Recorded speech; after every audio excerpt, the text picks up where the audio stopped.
Scottish First Minister Nicola Sturgeon has announced today that next year Scottish people will be called to the ballot boxes once again to participate in a new self-determination referendum.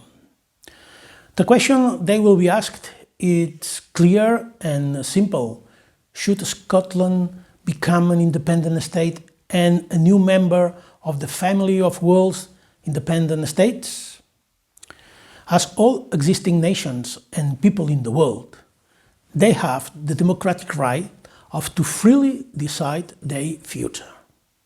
So it's my sincere wish that the referendum will be a complete success, and I exhort everybody to work in order to make it possible.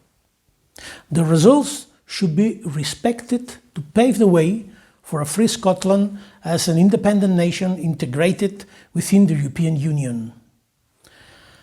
I have no doubt that the British government will respect the right of Scots to decide their future, and will work together with the Scottish institutions to make it possible.